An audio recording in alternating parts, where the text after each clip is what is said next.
We are just days away from the critical New York primary, and the stakes are high for both parties. On the Democratic side, a new CBS News Battleground Tracker poll shows the former New York Senator Hillary Clinton leading Brooklyn-born Bernie Sanders 53% to 43%.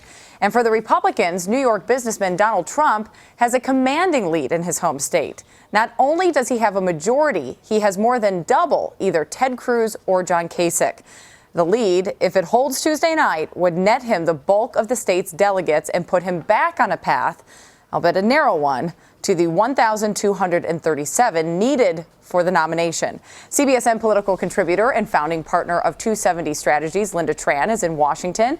And Leslie Sanchez, CBSN political contributor and Republican strategist, is in Los Angeles. Leslie, I'd like to start with you with the GOP side today. Trump campaign manager Corey Lewandowski saying Ted Cruz is going to be, quote, mathematically eliminated from securing 1,237 delegates by next Tuesday. Is Ted Cruz done come Tuesday, in your opinion?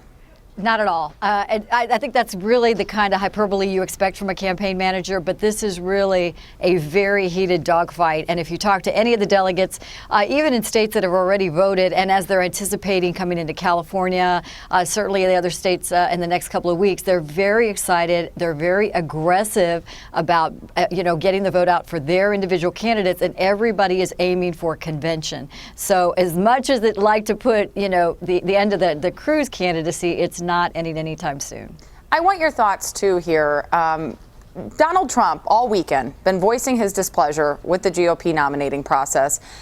In your opinion, what political message is Trump sending with his continued fight within his own party, Leslie?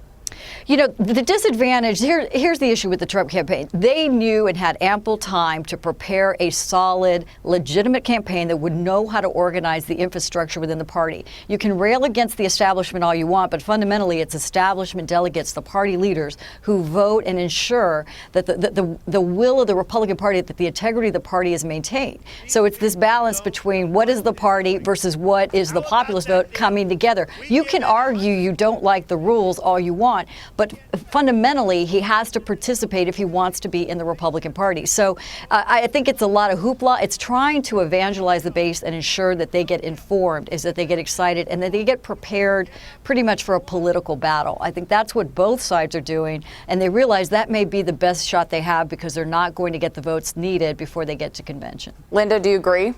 Absolutely. And fundamentally, on the Democratic side, what you have in Bernie Sanders is somebody who is arguing that somehow his entire electoral strategy hinges on him turning Democratic Party stalwarts to his side. And again, I think it's exactly what Leslie is saying. This is, evangelizing essentially and trying to get the base riled up. For Bernie Sanders, what he wants to do is continue to bring in these massive grassroots donations from the folks who are in his camp.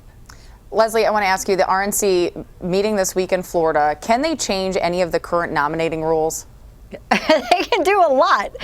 The question is, do you want to take the political heat? I think theirs is really about cadence, right? So I think a lot of these meetings are about what is the strategy, what can we do, how can we parlay this into a functioning, effective candidacy, a nomination convention where we get behind one candidate. So there's a lot of different scenarios that play out, and then the political pressure comes. It comes from the party leaders, mostly from the party donors. You're going to see that pressure, and they feel it right now from folks who are feeling frustrated with the party's failures to organize effectively, the ascension of a Donald Trump candidacy that they could have seen a couple of years ago and didn't listen to the frustration within the party. And then now what do you do about it? I don't think there's a quick fix, but there's a lot of hand wrangling and a lot of strategies that they're going to try out as trial balloons as they try to make their way to the summer.